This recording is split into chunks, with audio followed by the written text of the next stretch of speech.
The internet is full of bro science, fake knowledge, half information, or propaganda. Your quest of reliable, authentic health information ends here.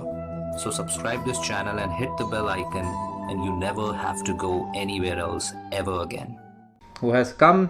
So नमस्कार आप लोगों को भी, सभी को जो आए हुए हैं, सभी आए हुए व्यक्तिगणों को हमारा बहुत बहुत नमस्कार, आदाब और सत श्री अकाल। और पॉलिसिस फीमेल महिलाओं के लिए एक सबसे ज़रूरी टॉपिक है आज का।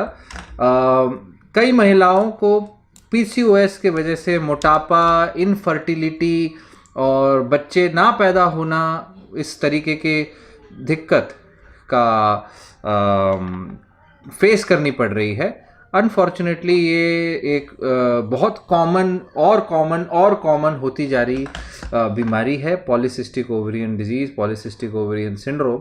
तो हमारी अपनी खुद की कोशिश इसी तरफ रहती है कि जितना हो सके पॉलीसिस्टिक ओवरियन सिंड्रोम जो है वो आपको उतने डिटेल में हम समझा दें, ताकि आप उसके जब आप अपने दुश्मन को जान लेते हो तो फिर दुश्मन से निपटना और भी आसान हो जाता है, ये हमारा मानना है। तो भाई आप इसको समझने के लिए थोड़ी बातें और समझनी पड़ेंगी कि पॉलीसिस्टिक ओवरियन डिजीज़ सिंड्रोम ये एक हार्मोनल इम्बैलेंस वाला बीमारी है, और हार्मोनल इम्बैलेंस मेटाबॉलिज्म में प्रॉब्लम कर सकता है। सो यहाँ दोनों हो रहा है, there is a hormonal imbalance and there is metabolic issue. So polycystic ovary मतलब ओवरी आपके अंडकोशें, फीमेल अंड जो ओवरीज हैं उसमें दिक्कत आ रही है।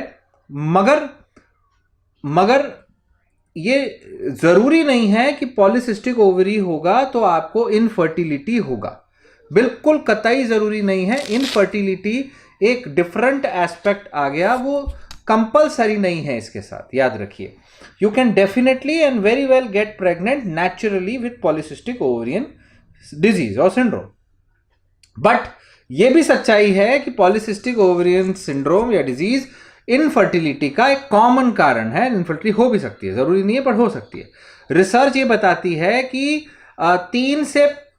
5 से 13% विमेन को पॉलीसिस्टिक ओवरियन सिंड्रोम बीमारी है, लेकिन ये ट्रीटेबल है और ये इनफर्टिलिटी से रिलेटेड भी है। कैसे? देखिए, पॉलीसिस्टिक का मतलब आपके हार्मोन्स में इम्बैलेंस है।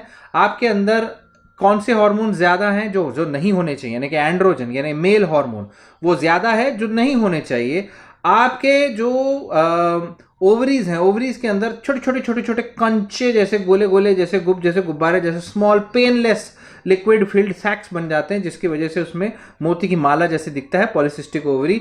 और ओवरी के आसपास का जो शेल है वो मोटा हो जाता है और इस वजह से ओवरी फूटती नहीं है। ओवरी के अंदर अंडे जमा होने लग जाते हैं और इसकी के अंदर आपके अंदर स्लोली इंसुलिन का लेवल बढ़ने लगता है। वो इंसुलिन रेजिस्टेंस करता है, उसकी वजह से आप मोटे होने लगते हैं, धीरे धीरे मोटे भी होते हैं because of all these things.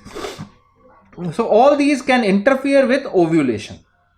याद रखिए, अब अगर ओवरी का बाहरी लेयर सख्त हो गया और जो अंडे निकलने थे वो अंडे अंदर ही अंदर गोले बनते जा रहे हैं, तो फिर कहाँ से बच्चा पैदा होगा? लेकिन ऐसा नहीं है कि हर अंडा वहीं बचेगा हर महीने का। सो वो बाहर भी निकलते हैं, कुछ निकल सकते हैं, तो बीच बीच में हो सकता है कि आप प्रेग्नेंट हो जाएं। तो बहुत इंपॉर्टेंट है कि आप रेगुलर ट्राई करें, राइट? रेगुलर आपने कोशिशें करनी जरूर है। कोशिशें कामयाब होती है तो कोशिश करते रहिए, वेरी वेरी इंपॉर्टेंट। सो और साथ ही इसके साथ पॉलीसिस्टिक ओवरियन डिजीज का एक हॉलमार्क है कि आपका पीरियड्स में आपको थोड़ी दिक्कतें होंगी, पीरियड्स में आपको प्रॉब्लमें आएंगी, पीरियड्स इरेगुलर हो सकते हैं, मिस हो सकते हैं। बहरहाल उससे हमें कोई दिक्कत वाली बात नहीं है, मतलब उसके लिए मेडिकेशन है, बहुत सिंपल सी, और मेडिकेशन से बहुत आसानी से पीरियड्स को रेगुलेट किया जा सकता है। अब प्रिवेलेंस की बात करें कि कितने प्रतिशत लोगों को पॉलीसिस्टिक ओवरियन सिंड्रोम के साथ इनफर्टिलिटी प्रॉब्लम होता है, तो भैया 70 to 80%, जी हाँ 70 से 80%, यानी केवल 20% चांस है आपके प्रेग्नेंट होने के, लेकिन चांस जीरो नहीं है। आप अगर ट्राई ज़्यादा करेंगे तो बिल्कुल हो जाएगा। So all it needs is a will, where there is a will there is a way, तो polycystic ovarian syndrome, polycystic ovarian disease को पहचानने की कोशिश करें, पहचानने के लिए उसके सिम्टम्स को समझें।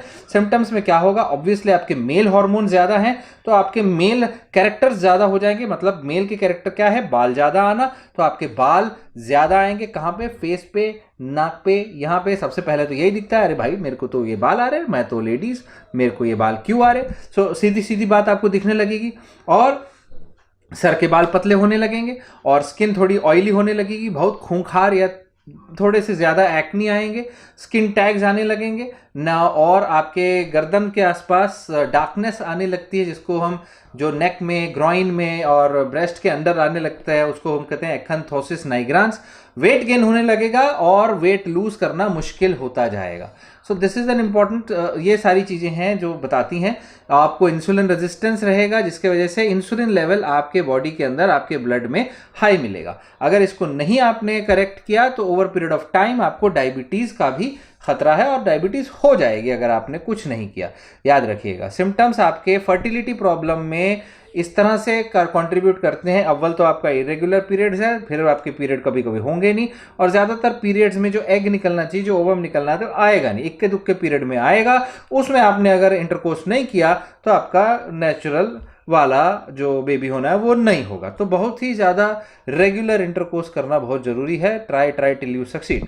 फर्टिलिटी ट्रीटमेंट बहुत सारे अवेलेबल हैं ऐसे लोगों के लिए जिनका पॉलीसिस्टिक ओवेरियन सिंड्रोम के साथ इनफर्टिलिटी का प्रॉब्लम आ रहा है, राइट ना। क्या क्या करेंगे, नंबर 1 आपको ओव्यूलेशन को के इशू को ठीक करना होगा कि ओव्यूलेशन हो, नहीं तो ठीक कैसे करेंगे भाई, नहीं तो बच्चा ही नहीं होगा, एग बाहर ही नहीं आएगा तो बच्चा कहां से होगा। दूसरा, आपको मेटाबॉलिक प्रोसेस यानी इंसुलिन रेजिस्टेंस को ट्रैक करना होगा और ठीक करना होगा, राइट। सो कैसे करते हैं, नंबर 1, अगर आपके मेटाबॉलिक सिंड्रोम, आपके हार्मोनल इम्बैलेंस हैं, तो अगर इमीडिएट प्रेगनेंसी नहीं चाहते हैं तो hormonal birth control pills use की जा सकती हैं। जो लोग प्रेग्नेंट नहीं होना चाहते या प्रेगनेंसी अभी बात की बात है, राइट, अनमैरिड हैं, प्रेगनेंसी अवॉइड कर रहे हैं, 1-2 साल बाद करेंगे, तो हार्मोनल बर्थ कंट्रोल पिल्स दी जाती हैं जिससे आपके हार्मोन्स जो हैं बैलेंस हो जाते हैं। कुछ महीने, 2 महीने, 3 महीने दे के फिर उसको गैप दिया जा सकता है। ये आपके गायनेकोलॉजिस्ट अपने हिसाब से डिसाइड करते हैं कि कितने दिन तक देना है। साथ ही ये आपको मेंस्ट्रुअल साइकिल रेगुलेट करेंगे, प्रोटेक्शन प्रोवाइड करेंगे एंडोमेट्रियोसिस के लिए, और जो कि एंडोमेट्रियोसिस पॉलीसिस्टिक ओवेरियन डिजीज के साथ काफ़ी एसोसिएटेड है। आपको दूसरा हेल्दी वेट मेंटेन करना पड़ेगा, तो उल्टा सील्टा खाने का नहीं, और सलाद ज़्यादा खाना, फ्रूट ज़्यादा खाना, पानी ज़्यादा पीना, एक्सरसाइज करनी है, वॉकिंग करनी है, जॉगिंग करनी है, रनिंग करनी है, स्किपिंग करनी है, जो भी आपको करना है वो करो, ठीक है। Very very important, regular balance diet and exercise are healthy, अच्छी नींद, नो स्ट्रेस, ऑलराइट।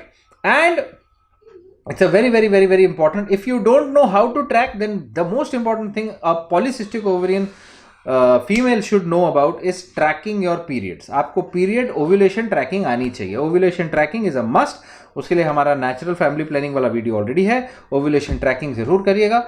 और फिर उसके हिसाब से आती है मेडिकेशन। मेडिकेशन में आ जाती है क्लोमिफिन साइट्रेट, क्लोमिड, जो कि बॉडी बिल्डर बहुत लेते हैं वो पीसीटी करने के लिए, लेकिन उसका एक्चुअल काम जो है आपके खून में जाके ओव्यूलेशन स्टिमुलेट करना है, वो ओव्यूलेशन करवाती है। It works by blocking estrogen feedback to the brain, और ईस्ट्रोजन फीडबैक नहीं मिलता है तो मेल्स में वो टेस्टिस को स्टिमुलेट करता है, फीमेल्स में अंडों को स्टिमुलेट करता है ओव्यूलेशन के लिए। तो फीमेल्स में ओव्यूलेशन और मेल्स में टेस्टोस्टेरोन का लेवल फीडबैक द्वारा बढ़ाया जाता है क्लोमिफिन साइट्रेट के द्वारा। ओरल मेडिकेशन है, आप उसको दिन में 1 बार ले सकते हैं, 5 दिन के लिए आप ले सकते हैं उसको, eight the beginning of your menstrual cycle. जब आपके मेंस्ट्रुअल साइकिल बिगिन होते हैं तो 5 दिन के लिए। उससे क्या होगा, आप लोएस्ट पॉसिबल डोज से लेंगे और धीरे धीरे आपके डॉक्टर उसको इंक्रीज करने लगेंगे। Once a day for 5 days at the beginning of your menstrual cycle, ठीक है। ये क्या करेगी, ओव्यूलेशन करवाएगी, और 15% केसेस ऐसे भी होंगे जो इससे भी रिस्पॉन्ड नहीं करेंगे। सो 15% केसेस हैं जो मैक्सिमम डोज से रिस्पॉन्ड नहीं करेंगे। अगेन डोज कम से कम डोज, सेकंड बढ़ाया, थर्ड बढ़ाया तो बढ़ाते रहना पड़ता है इसमें। सो ऐसे केसेस में जो दूसरी दवाइयां हैं वो इस्तेमाल की जाती है। लेट्रोजोल करके एक दवाई है, ये एरोमेटेज इनहिबिटर होता है। ये वैसे ब्रेस्ट कैंसर वाले पेशेंट्स को भी दी जाती है, क्योंकि ये एरोमेटेज यानी ब्रेस्ट कैंसर को बढ़ाने वाले एक जो रिसेप्टर उसको ब्लॉक करता है।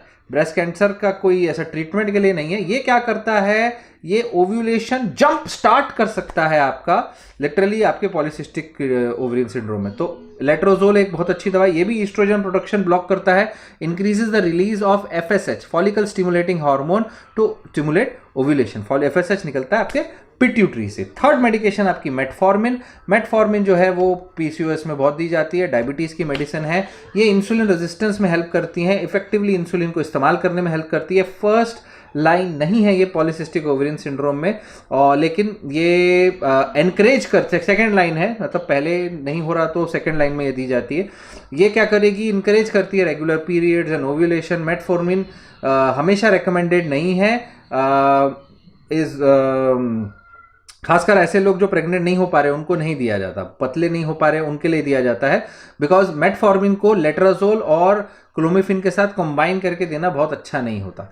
सो ये इंपॉर्टेंट एस्पेक्ट हो गई। उसके बाद देर आर गोनाडोट्रोपिन्स, मतलब इंजेक्शंस हैं हॉर्मोन्स के जो ओव्यूलेशन कर पाएंगे, और जो लोग दवाई से रिस्पॉन्ड नहीं कर रहे वो 15-20% लोग। उसके अलावा अल्टीमेटली सर्जरी अवेलेबल है, ऑपरेशन का ऑप्शंस हैं। सर्जरी अगर दवाई से नहीं तो सर्जरी मतलब क्या, लैप्रोस्कोपिकली जाके आपके लेज़र से बहुत छोटी छोटी नीडलों से आपके ओवरी में होल्स बना दिए जाते हैं ओवरी में। इससे क्या होता है, इससे आपके जगह बन जाती है बाहर निकलने के लिए, है ना, अंडों को बाहर निकलने के लिए। तो आउटर शेल ओवरी का तोड़ दिया जाता है जो कि ब्लॉक कर रहा है, राइट। सो इसको तोड़ते हैं तो वो बाहर निकल पाते हैं, तो फिर आपके ओव्यूलेशन होने लगेंगे, बाहर आने लगेगा अंडा और अगली बार प्रेगनेंसी आ जाएगी। सो ये किया जा सकता है, बहुत ही simple outpatient procedure, minor surgery बोल सकते हैं इसको, ज़्यादा मेजर नहीं है। और इसका क्या है, जनरली वापस आपके ओव्यूलेशंस होने लगते हैं 6 से 8 महीने के तक, 6 से 8 महीने तक आपके ओव्यूलेशन होने लगते हैं। उसके बाद तो उसके बाद 6 से 8 महीने में बीच में प्रेग्नेंट होने की कोशिश करना पड़ेगा। तो याद रखिए बहुत ज़रूरी है, डाइट एक्सरसाइज बहुत ज़रूरी है, और कुछ और हर्बल चीज़ें ऐसी वैसी चीज़ें होती हैं वो आप अपने तरफ से ट्राई कर सकते हैं, कोई दिक्कत वाली बात नहीं है, लेकिन अल्टीमेट ट्रीटमेंट यही है। सो पॉलीसिस्टिक ओवरियन डिजीज से प्रेगनेंसी हो सकती है, आपकी भी हो सकती है। तो और भी इस वीडियो को शेयर ज़रूर करिए, लोगों को ज़रूर ज्ञान चाहिए, ये ज़रूर बताइए। और थैंक यू सो मच, देखते रहिए हमारे वीडियो। मैं डॉक्टर परमजीत, आप देखें doctor education. Stay connected, stay healthy.